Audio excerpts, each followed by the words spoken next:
Hello, hello, hello. Beautiful beings of our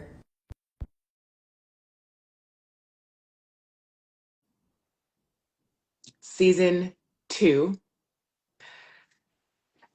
episode 1. We are opening this series with a beloved special guest. Welcome.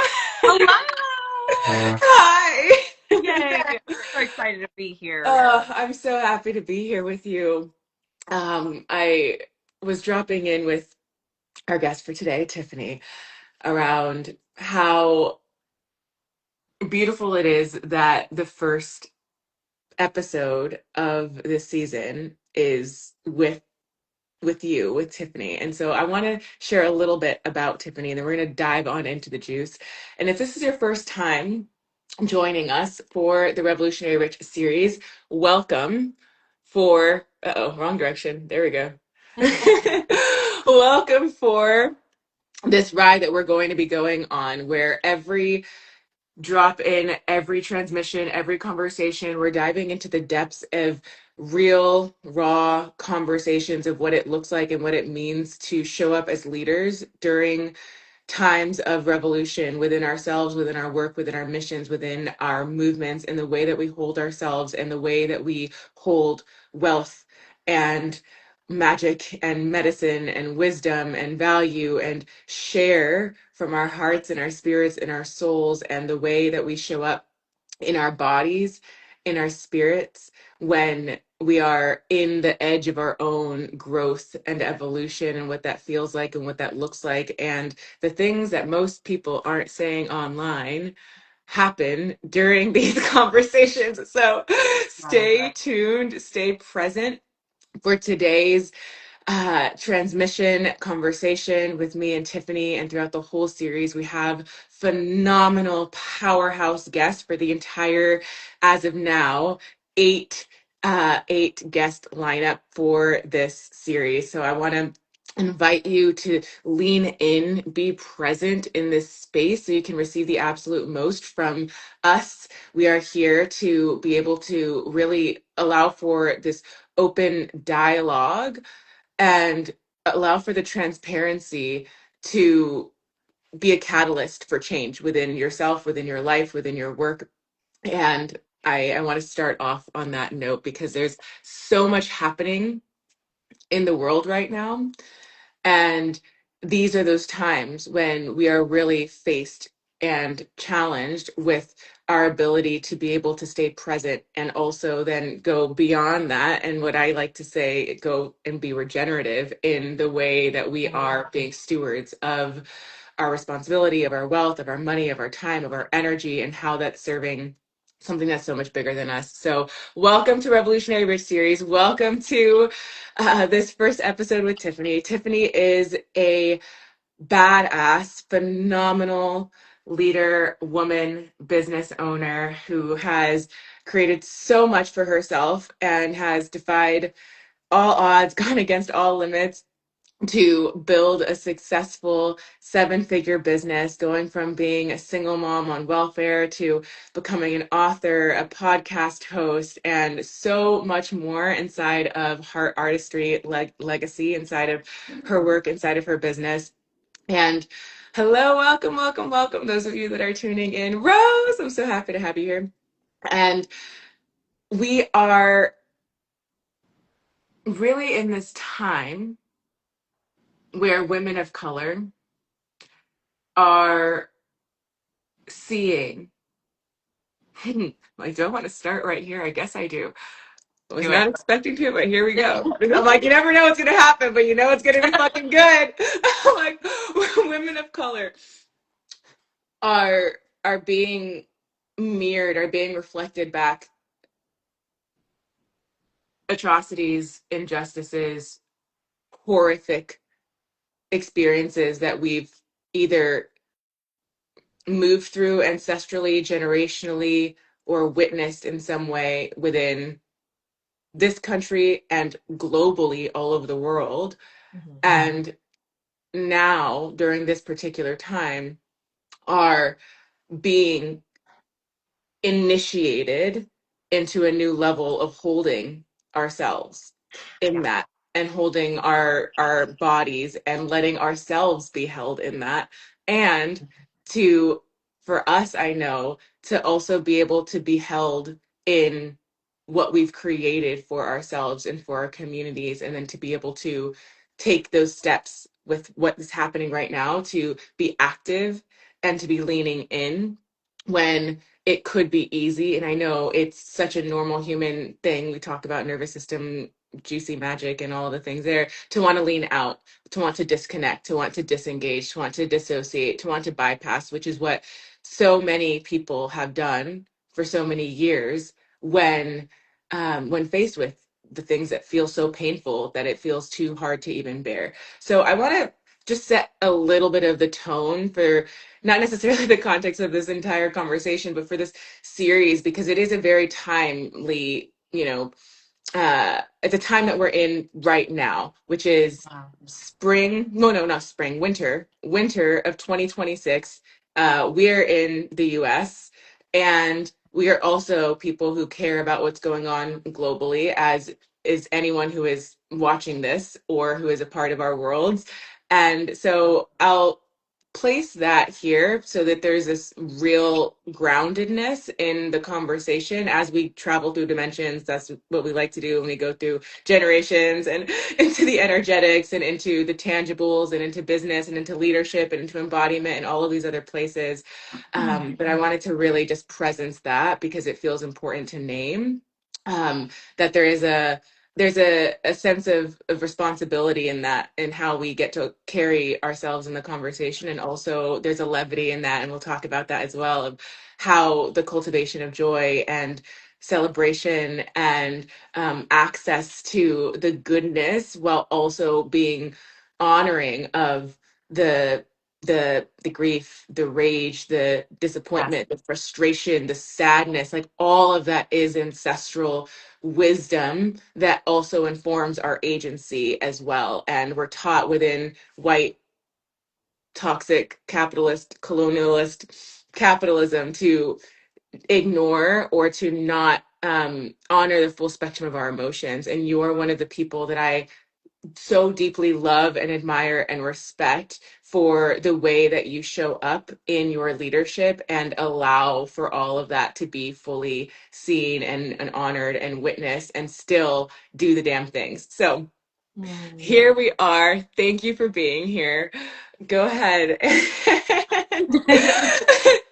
Oh, yes. Come on into this space, and I'd love to get to hear from you, based off of just the context and the setting and how we're opening up this whole season, and with episode one, what you would love to get to share with our community, with our listeners, of who you are, where you are right now in this time, in this space within Revolutionary Rich. Yes. Thank you. Thank you, Jasmine. Thank you for having me. It's also 11:11 over here, so love that for us. Yeah, thank you for setting the context and just grounding us into the very, very real things that are happening right now in the country, in the world, the layers and layers of emotions that we get to be aware of and navigate. How do I want to show up within that? And then how do I also want to navigate my own inner landscape? Because one of the things I'd love to dive deeper into is really sourcing from within to create optimal stewardship, right? Because when we are able, and I see it as we're cyclical beings as women, and I love things that move in circles and cycles. And that's how I've always seen stewardship of money. Mm, Is it's mm, not just in out linear up down, it's like this, mhm, it's like everything in nature is cyclical and moving and it's flowing, right? So when money comes through us, where do we desire for it to go? Like money loves to move, right? Money loves to move, and we are also the same in the sense that like we're here to move, we're here to move things, we're here to move people, we're here to move and drop into the conversations of where do we move, how do we move, why do we do it, right? What are we anchored into? Why are we doing this? Why do we care? And so, yeah, I think one of the big things here that feels good for us to dive into first is that sourcing from within so that we can be the version of us, the leader that shows up, right? A lot of my clients are women of color. And so we talk a lot about how this shows up within our specific cultures, especially for us as women that were taught to be the one that cares for everyone and thinks of everyone before herself and continues to give and give. It's like we have to be able to anchor into understanding that the regenerative, the stewardship starts from sourcing within us, or else if it's coming from external, internal, then it's flipped, right? But when we're able to source it, that power, the joy, the pleasure, it comes from within us and it fuels us, then we get to let this cycle flow even more beautifully, and then it comes back to us and we get to share it. And what dropped in too is we're talking about our ancestors and we're talking about, you know, what they navigated as well. It's like it wasn't just struggle and pain. Like they found so much joy. They had beautiful gifts. Like we talk so much about generational trauma, right? And we're rewriting so many cycles, but we also get to drop in and connect with the way that they experienced pleasure, right? And we're able to hold, like, we can hold the nuance of grief and anger and frustration, right? And also the joy, the pleasure, sourcing that from within us and letting that fuel the work that we're doing, not just in our businesses, but the way that we want to show up with world events. Yes. I I'm so happy that you brought up this point so early in this conversation because it feels like such a potent through line when it comes to opening and stretching and increasing and expanding our own internal capacity to be able to be navigating our own personal human experience while still staying connection to the collective experience. And this doesn't Yeah. mean, you know, there's a lot of divisiveness in this, but I'm going to just lean in here. This does not Yeah. mean staying, you know, so glued and attached to everything that is happening all of the time, but it does mean staying informed and it does mean staying aware and it does Yeah. mean using our voices and it does mean using our agency, our sovereignty, our influence, our within our sphere of influence, whatever level that is in our leadership Mm-hmm. to stand for what we believe in, to really own our values and things like this. And so when you're talking about, the full, I call this full spectrum humanness of, Mm. yes, having the own like internal spaciousness to, and I talk about this a lot. I think it's so powerful when we go back and we reflect, and maybe there's a point in your life when you've done this. I've done this where I'm like, I can hold at the same time right now and move through. I like, this bringing in of the way that energies move through our bodies, the way that we move people, the way that we are moved ourselves, the way that we Yeah. move money, like just the circular energy of movement, how we can hold and we can navigate and we can move through both, let's say, like grief, sadness, rage, joy, pleasure, celebration, gratitude, like all of that at the same time. Like at the same time. Like Yeah. I feel those right now. Like quite literally right now, I feel all of those at. Same. And I remember, and that's because of, the nervous system work that we've devoted ourselves to. And I remember there was a time, and this might resonate for some of you who are listening right now, like there was a time when that didn't feel as accessible. Like it didn't feel that available. Like it felt like Mm-hmm. maybe one energy or one emotion was so strong that other emotions weren't as available to get to move Right. through. And then as we like open up our bodies and as we really do the work to be like, oh, like I can feel this all and I can still show up, right?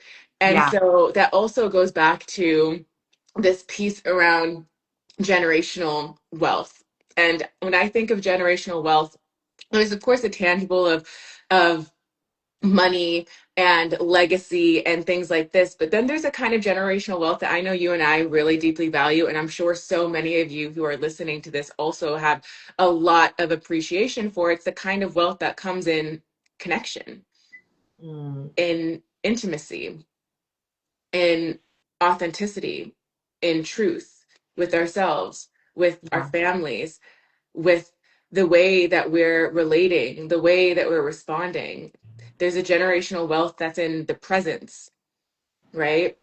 And the way that when, let's say like an old pattern or an old response was to cut ourselves off from feeling our fullness, whereas Mm-hmm. now, and we can say this as women of color, but it's also I see this with people of all races and all background, and a lot of my clients are women of color, and also with people I think that have gone through childhoods or upbringings that are so radically different from the lives that you're living right now. Like if you're living a life right now that just feels like it is like 10 years ago was kind of unbelievable that you're living in the kind of wealth that you are now. Yes. It's like the wealth that goes beyond money and also allowing money to support that. Because I will say, the reason I have the capacity and the reason I have this resourcing is because of how I have stewarded money. And I'm sure you feel the same way, right? To be Yeah. able to receive that level of support and then gain the level of attunement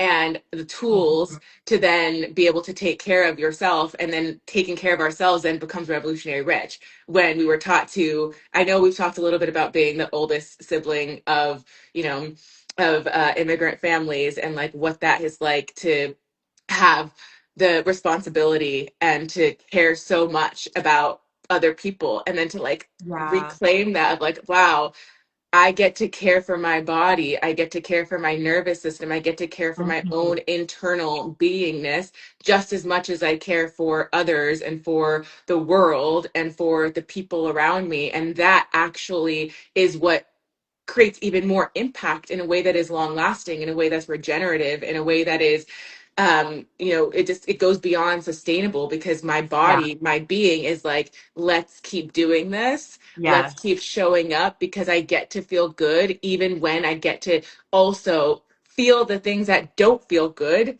that Yeah. were historically suppressed, right? Like weren't allowed to feel those things in the past because it was like the numbing or the disconnecting or all of the things there. And so I feel like it's so important during this time.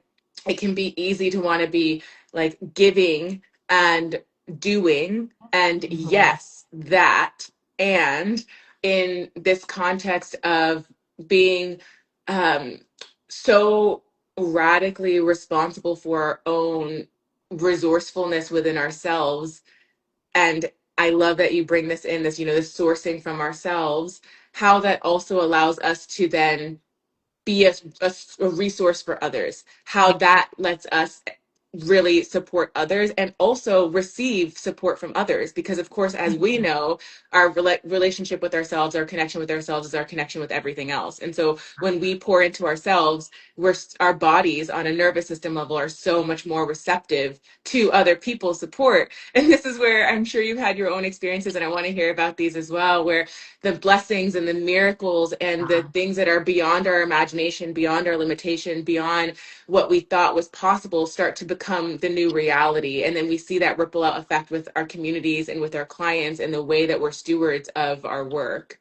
Yes. Yeah, absolutely. And one of the things that dropped in as you were speaking is like, we have connected so much, especially as women of color, and when we're connecting to our ancestral lineages, that it's almost like there is a humility and a goodness to a certain level of like suffering, whether it's like emotional, financial. And that's one of the first things that I broke, that I realized like does not need to be. And it's interesting when other people are still in that narrative and they can't see outside of that, right? Like if we've had conversations with people outside of like the work that we're doing, it's like it feels like a completely different way. It like shakes up everything, right? But this is actually it. This is the catalyst. When we're able to step outside of the like, I need to feel a certain way, or like I need, just like you said, like I need to be hyper vigilant of everything. I that's happening, right? But there's a different, and it doesn't have to be the extreme of like, I don't see anything at all, or I'm latching onto every single thing.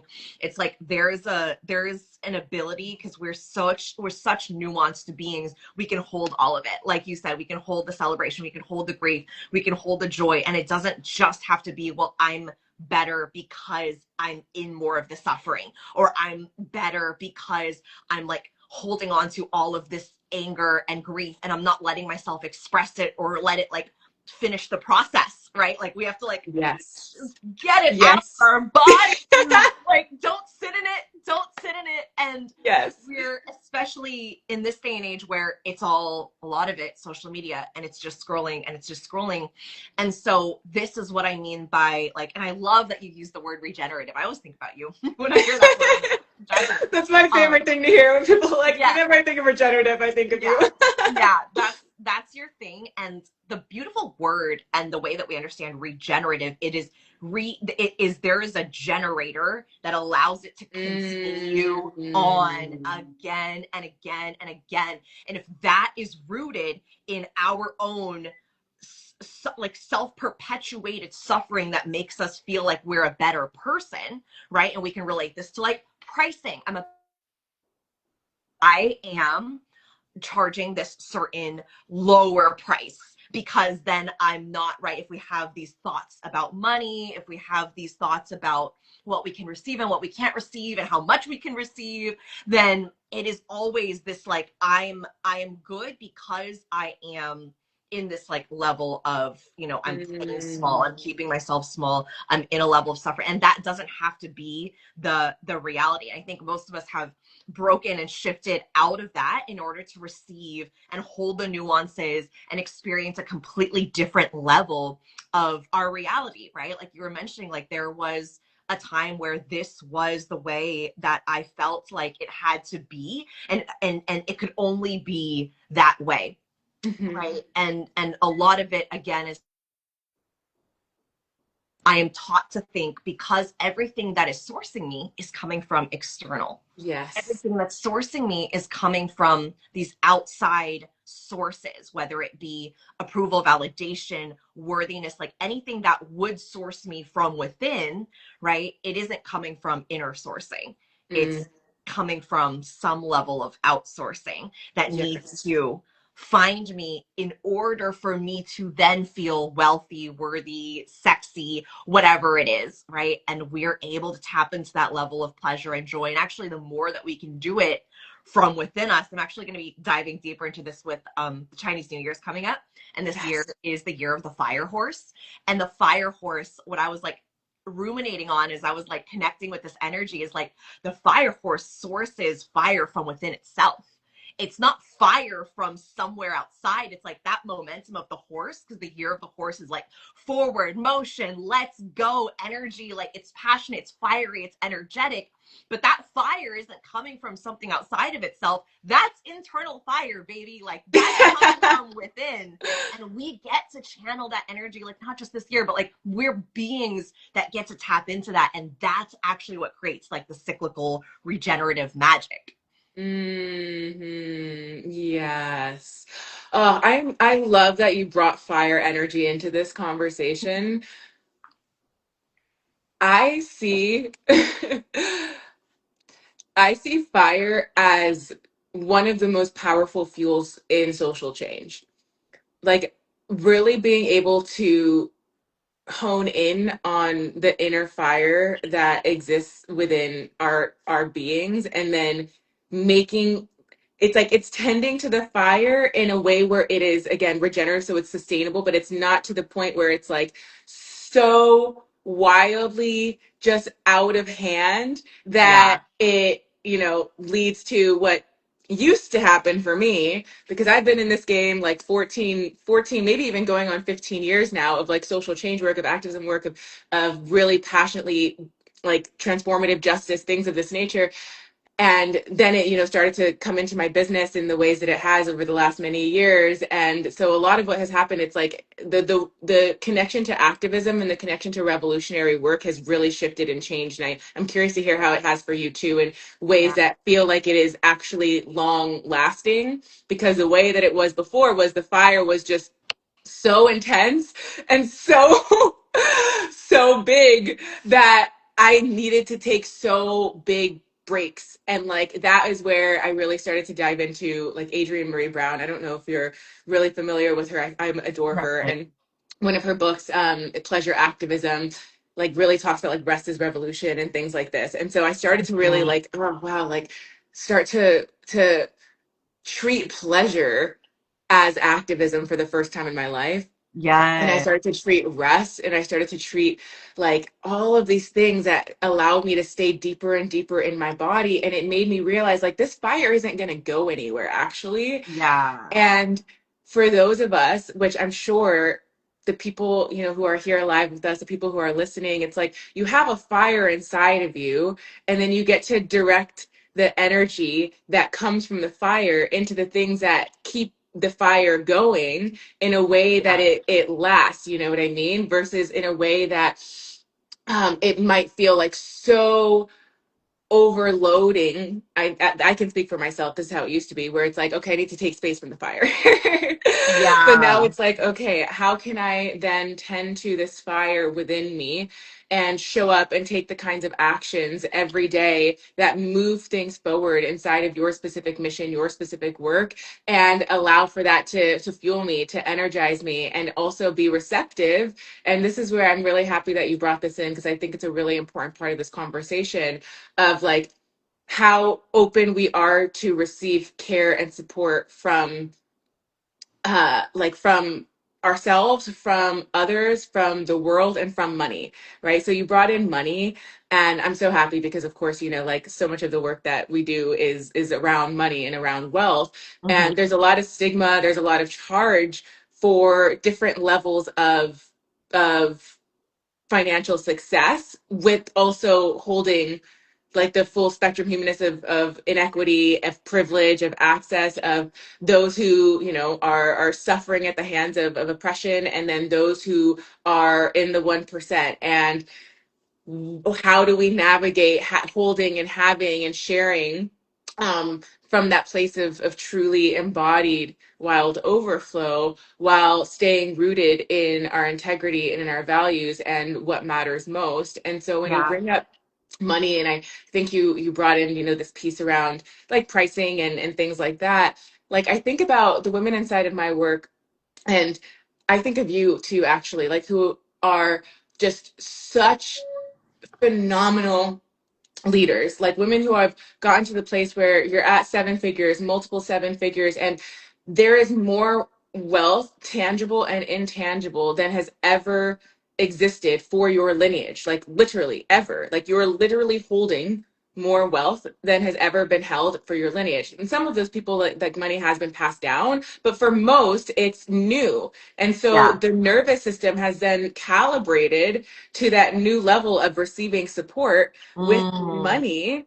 And Yes. then in that calibration and in that, somatic internal expansion, it's like, wow, I am more resourced. I am more held by money than I've ever been held before. And so it's also this shift, because you spoke about being like us holding, but it's also this really beautiful shift that I like to tune into when it comes to revolutionary richness, of actually like letting ourselves be held, like how we let ourselves be held by something that's so much bigger than us.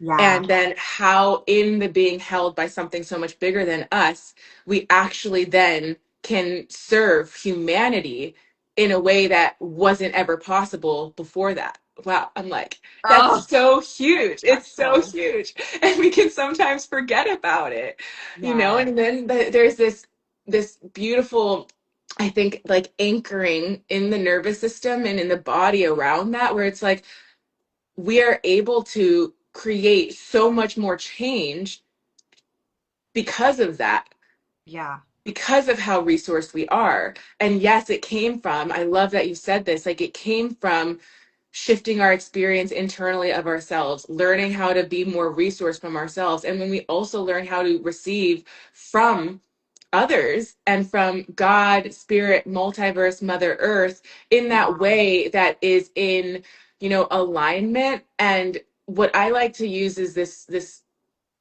I'm not going to go deep into this analogy right now, but what I like to think of as, we're taught within dominant systems of oppression, like the way that I'll use this country as an example, the way that history has repeated itself, and there's this extraction and this exploitation of labor, especially from humans of color, that goes directly into benefiting the systems that exist, which are namely white men who I love.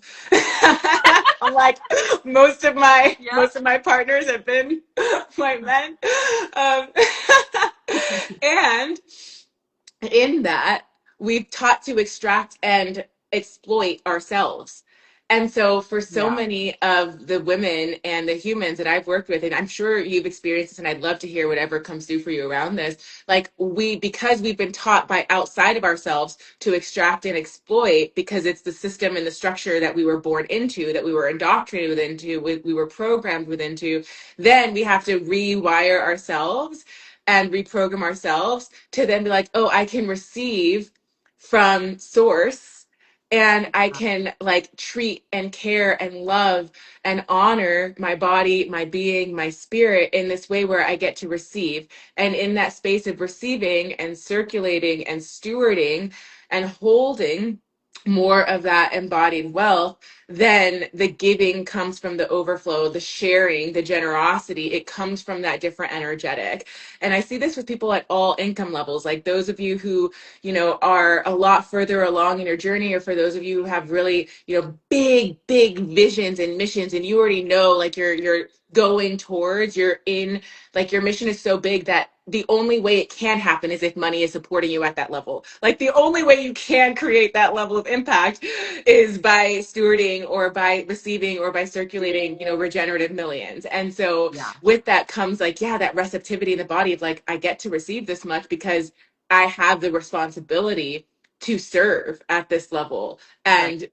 And so I'll pause there because I could go for days here, but you gave so many really, really powerful pieces that I wanted to pull the thread on, and connect some of these pieces that can sometimes be forgotten, and the connection between like social change and our bodies being even more resourced, and then allowing ourselves to be honored in a new revolutionary regenerative system outside Mm. of the systems that we're watching happening quite literally Yeah. right now in real time, that have happened for hundreds and hundreds and hundreds and hundreds of years, like within the Right. land that we're on right now, and then in the ways that it's happening globally all over the world.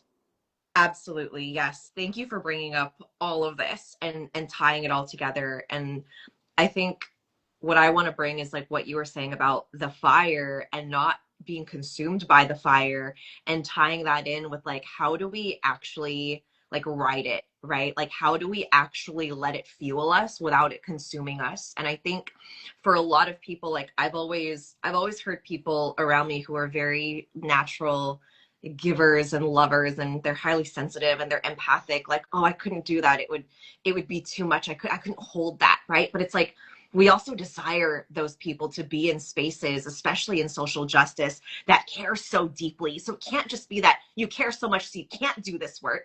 It's you care so much so you expand capacity to hold and be able to do this work, because we need the people who care to be doing this work, because we're the people who care. Like we care so much, and it can't be that I care so much and we have such big hearts. Like I work with such big hearted women. A lot of them are empaths. A lot of them are very, very highly sensitive, navigating leadership and pressure and power and wealth Yep. and money, Yep. right? And so I see fire kind of like pressure. Mm. Pressure comes with any level of rising, wealth, abundance, more clients, you're holding groups. Like it is a big shift in being able to hold that level of pressure in your leadership, right? Charging high ticket, holding X amount of volume of people in X amount of programs, holding a room of people in an audience that you're speaking to, that all creates a level of pressure.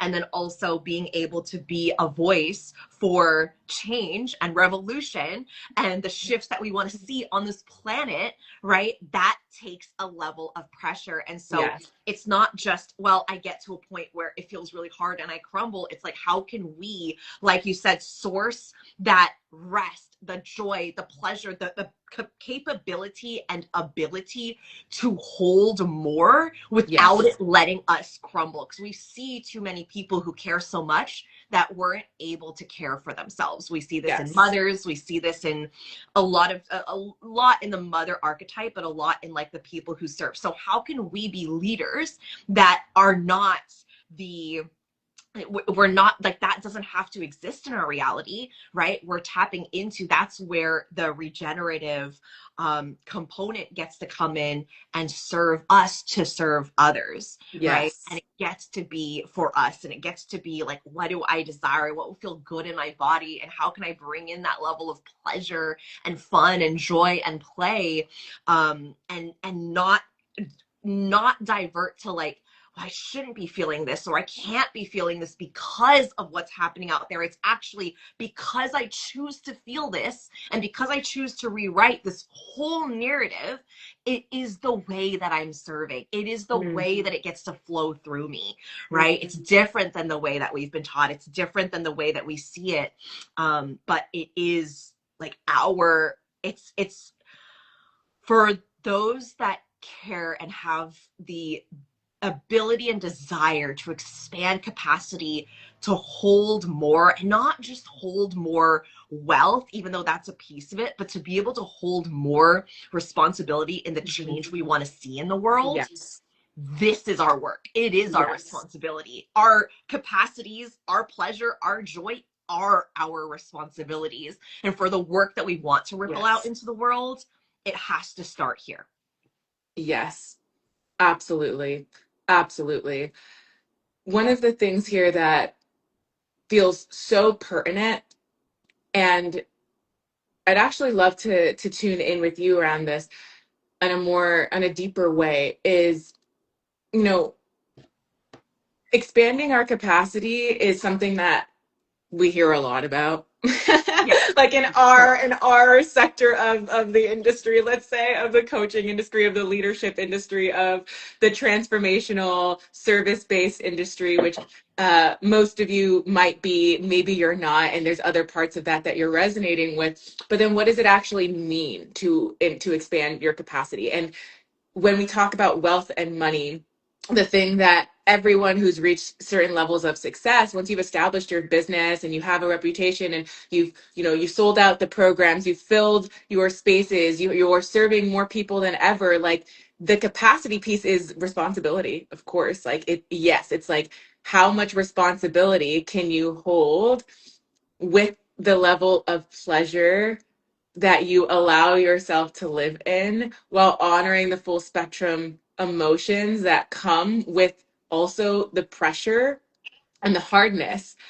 And that's one of the things I think is important, because we talk about this, but we don't talk about it, I think, as much in a very real way. I think there's a lot of, my own personal perception of this is, there's a lot of performance online of like, things are not as bad as it actually can feel. And it's okay for things to not feel good, and to simultaneously allow for things to feel really, really good. Like, this is a nuanced Yeah. full spectrum. And this, of course, we choose what we share and whatnot, but there's also the Yeah. reality of like, as we're stretching and edging and leaning into more of our capacity, it's like, it feels harder than ever. Of Oh, course yeah. it feels harder than ever. And I mean, I'd love to tune into this with you, but I know for myself, like, last year I served more clients than I'd ever served before.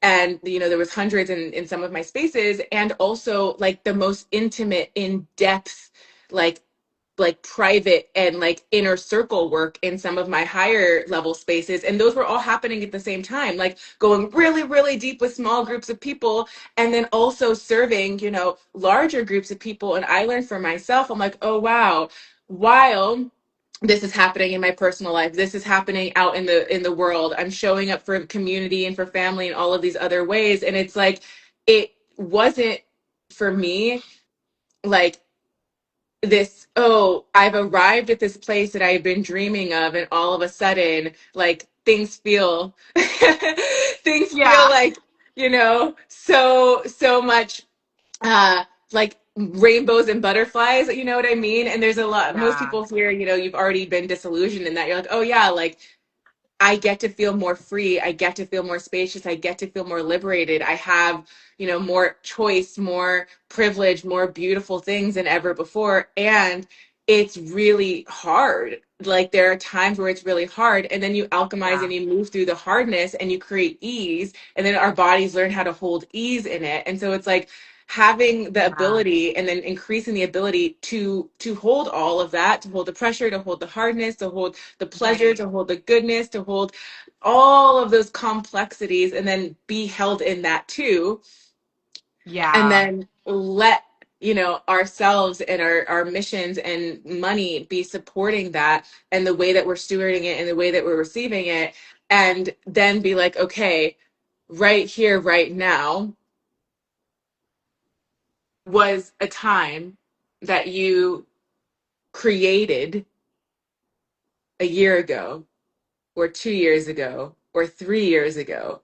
And it's in the devotion of the expanding of the internal spaciousness and the availability and the openness that you've titrated the nervous system, or you've calibrated the nervous system to then be like, oh yeah, this is the new normal.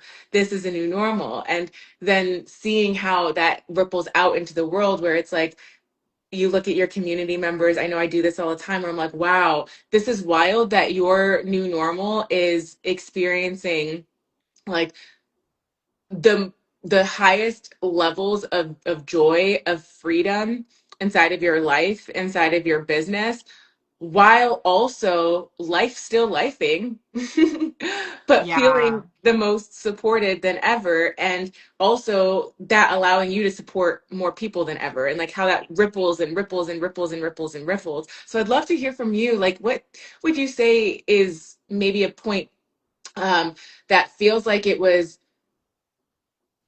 oh, maybe it's a catalyst, or maybe it's like a recognition of when you notice your internal capacity to hold everything that you've held, and everything that you've built inside of your business, inside of your success, in your body, in your nervous system, in a way that felt really revolutionary for you.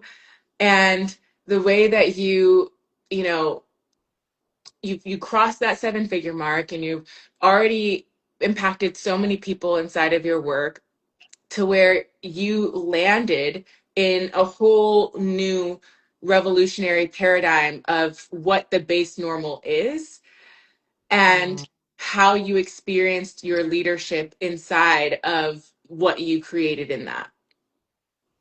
Yes. Yeah. And I want to share two things, like this week, and also when this when this kind of really started to shift for me. I mean, I just shared this. I was just talking about in my stories, where this week, like Sunday, my daughter, like we had to unfortunately take a trip to the ER.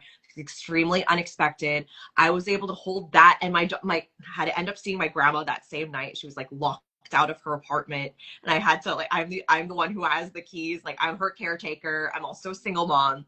And then, the next day, okay, I had an entire day planned, scrapped it. My daughter's home. She wasn't feeling well. She's fine now. Everything's fine now. It's like a bad allergic reaction that ended up just thankfully everything was fine. But as a single mom, it's like there's a lot of disruptions that you just can never plan for. And it is you all the time, right? And it's like not only that, you are the emotional support and you are the rock. And like even afterwards, I can tell she had this hyper vigilance of like, am I okay? Is this normal? Like, is this? I'm like, you're okay. You're safe in your body. Like, let's do some breathing. Like, let's co-regulate. Let's just kind of be together. Like, you're fine, right? And so back to back to back, multiple things. I'm also in the middle of teaching a program right now. And so let's straight into that. Had my one-on-one clients this week.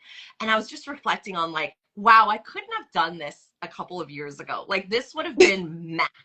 Like cannot handle it. Like there were a couple things with like that I had to have my team come in and help with. There's like back end issues, tech things, like stuff with my family. And it's like I can hold all of it. And it's not like I'm, oh my goodness, I can't, like I'm buckling under the pressure. I'm not, like I'm genuinely fine. Like I am genuinely okay. There's stuff that I'm able to process so much quicker just because I know how to be with my emotions in real time. Like looking back on this week was not something that I could have held years ago. So going back to your question of like seeing this shift and how this has shown up in my leadership is just recognizing like if I want to be the kind of leader that's able to hold more people and hold more responsibility and hold more money, I have to be a different person. Like I have to be able to my internal state and what I can hold energetically has to expand, or else it's always going to be like, oh, I get to the max and I want to like hot potato it off to like someone else or something else, and I can't hold it, right? And I think that we can start to experience a little bit of that, and then that's our nudge to be like, hey, there is room for me here to grow. And I always talk about Mm. how we get to alchemize this in real time. It's not about like, yeah, I'll do it later. It's like, no. These feelings are here. Be with them now. Like, it's not, we're not here to put them off. It's like, there's this stretchiness, this edginess. And I think our immediate brain response is like, something's gone wrong, or like, I need to back away. But what I have really taught my clients and in my own work, it's like, can I just kind of lean into this and play with this? Can I play with the edge here and just let my body calibrate to this feeling and feel a level of safety within it? Like, can I be okay just pushing the boundary a little bit on what I feel like is safe and okay for me to hold, right? It's like, it's never going to happen when we're feeling really comfy and it's really cozy and we're right where we want to be. It's like these moments of capacity expansion come to us, and our brain registers it as something's gone wrong. Something's gone wrong. What's going on? This shouldn't be happening. But it's actually like, can I hold and then alchemize it? Right? Because we're not meant to just hold it and then keep it like stored somewhere in our body to sit for years. Can we hold it, take it, and then transform it into something else and then let that fuel us? And it's the same thing with the fire, right? It's like, can we allow the fire of whatever it is that we're experiencing that's coming our way? And a lot of this is like, it's for us for a reason. Like we're not getting random experiences thrown our way. These are very personalized lessons from source, God, universe, for us to alchemize specifically for us. Because I believe like I always connect to the spirit of my business. And that's how I talk about it in my work, is like our business is a spirit. It has a beating heart and it chose us. And because it chose us, Mm. we get to source from it. We get to source from source. We get to source from the universe, and we get to do all of this within us to power the work that we're doing. So we can expand capacity way beyond what we think is possible, but it has to start with really being met with the uncomfortable and then turning it into something else. That's like the alchemy of it, right? But Yes. it's about Yes. leaning in real time. I I love this piece. I could go deeper into this for days, but I just want to Yeah, me touch on too. it. I want to touch on it before we, close this first episode together of the leaning into the discomfort. Because one of the things we say inside of Here We Grow is like leaning into the edge. like this edge of discomfort in the, I call it the quantum wealth growth zone. And so in the quantum wealth growth zone, like that's where there's actually the most space inside of the body, inside of your internal system, to Yeah. create a new baseline of receiving, living, holding, embodying. And that's always in the area of like the 7 to 10, like, oh my God, this is uncomfortable. And so for Yep. you, I would love to hear, and I feel like this will serve the audience as well, serve our listeners. Like, what do you feel right now in the time that we are in with what's happening in the country, what's happening globally, and also the way that you are leading inside of your business, inside of your company, with your clients? And as a woman of color specifically, what is that edge that you've been leaning into? What is the area that feels like it is the most uncomfortable that's actually been the biggest catalyst of growth? Yeah. I do think there's been a piece of this because I I was thinking about this when you were sharing, like, oh, it's been 14, maybe 15 years of you doing this work of activism. I'm like, my activism started way before my business. Like, this is work that I've done growing up here in the Bay Area. I've been I've done there's work that I've done, like being at protests, communicating with organizations, donating funds before I had this business, right? And so I think for me the edge now is like with my leadership and with what I like, what where I deeply want to, have these conversations that I'm already like, we constantly have these conversations in my like more in my inner circle spaces with my entrepreneurs, with my leaders. It's like, how can I hold deeper space for them around this, right? Which is one of the conversations we were having this week, actually, in my mastermind. But then also bringing that forward even more with the work that I'm doing. That's more easily accessible from my community, which is like public feed, conversations, and not just behind the scenes. So yeah, I would say one of the bigger edges is like really connecting back to my truest voice in knowing that what I have to say is powerful. And I've dealt a lot with this is actually some of the work that I've been doing recently, is just like ancestral work around feeling um like there are certain things that I can or can't say. This was a big thing for me in my ancestral lineage, and I've done Yeah. so much work around like past lives and my own ancestors. Like, Chinese women are not known to be outspoken, and Mhm. so I think one of those things for me is like reclaiming that in the way that my leadership has evolved, Yes. and really taking up space in that. And I'm already seeing wounds and mirrors of that brought right up to me Yeah. this week. And it's really interesting. Everything's such a mirror. And that's just like, it shows up in the most like, you know, front facing ways, but it's all beautiful. Like, we get to alchemize it, right? And it's like, can we let those mirrors still anchor us deeper into our truth, and Mm. not let the anchor be, oh, I should just be quiet and I should show up in this way that maybe looks right to this person or this group of people. What is my actual truth and authenticity around this, that isn't just like what we think authenticity should look like, but Yeah. what is the truth of what I want to say in this moment? And yeah, and being loud about that. Yeah. Wow. This is so powerful. I know that this will resonate with so many people, especially right now when people are choosing to reclaim their voices and share them in ways that are beyond whatever felt safe before, and really coming out of hiding different parts of ourselves, just to Yeah. protect, which is so normal and human. And what you're speaking to is, it's such it's a cultural shift that I'm personally witnessing, and then I'm getting to experience it on an individual level of like seeing it with the people that I love and I care for, and with my clients and with my colleagues, and then also within myself. Like, I'm in my own journey of this. And so I think that it serves, you're serving this really big reflection of private conversations becoming public, which Yeah. is one of the reasons we're doing the Revolutionary Rich series, private Right. conversations becoming public, and then how Yes. that impacts Exactly. and shapes and shifts culture.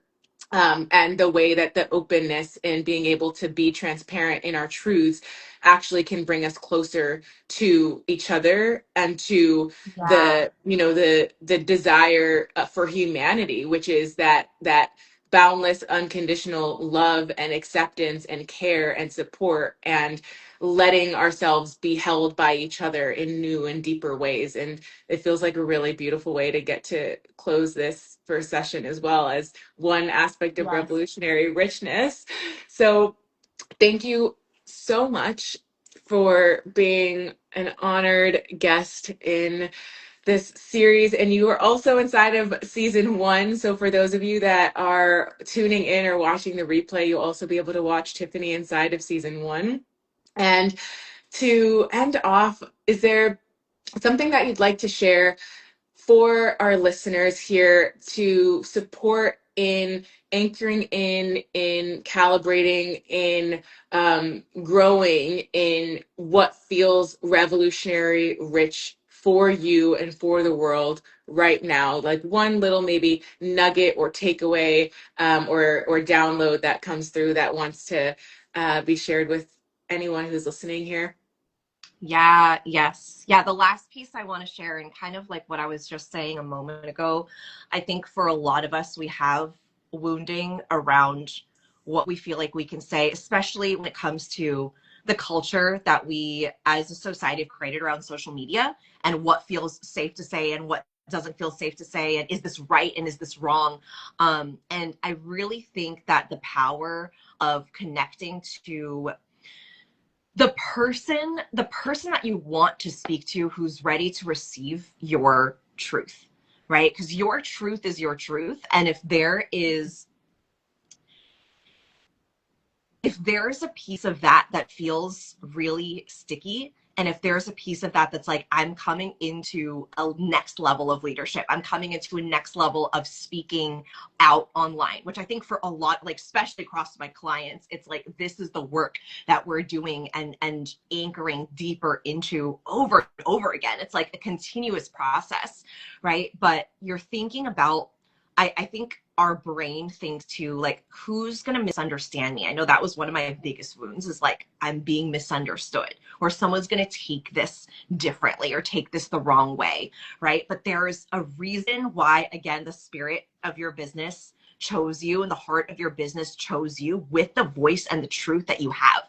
So if there's someone who's like, this is just not for me, that means there's clarity, and that's good. Like, that's what we're here to create. Is there are going to be people who are like, this is not what I resonate with, and then the right people who hear what you have to say are like, where have you been my entire life?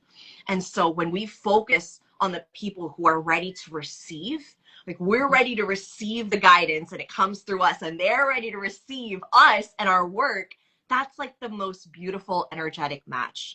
So don't dwindle your voice down for the fear of people not getting it. Like, if they don't get it, they don't get it. They already didn't get it before you, right? And they're not after you, and that's fine. And if there are people who are here to criticize or judge, like, we see these people, right? And it's just like, they're going to do that with or without you. Like, you're just the flavor of the week. Like, don't worry about it, right? You're here to speak. You're here to speak a very specific and distinct truth, and the people who are meant to hear it, they're waiting to hear it. They're waiting to receive it from you. Mm, Yeah. hmm. Yes. Yes, yes, yes, yes, yes. Thank you. Mm, thank you, Thank thank you, you. thank you. So good. So grateful and appreciative of you and of everything that you've shared and of this conversation. For those of you that have been here live, thank you for tuning in. For those of you that are watching the replay, go ahead and drop replay in the comments so that we know that you watched us and we can get to connect with you. And we'd love to hear what landed for you. You can drop in the comments like what resonated, what really opened up, what shifted. And You can find out more about Tiffany inside of the bio below. There'll be links for her stuff, and you'll get to be able to know her and her work a little bit more. And I will see you all for the next episode of Revolutionary Rich series, which is actually tomorrow. So tomorrow, 11 a.m. PST, we'll have episode 2. And I'm really looking forward to diving in deeper throughout this series with you. So thank you, thank you, thank you. Blessing up the rest of your day. Bye. Thank you. Bye.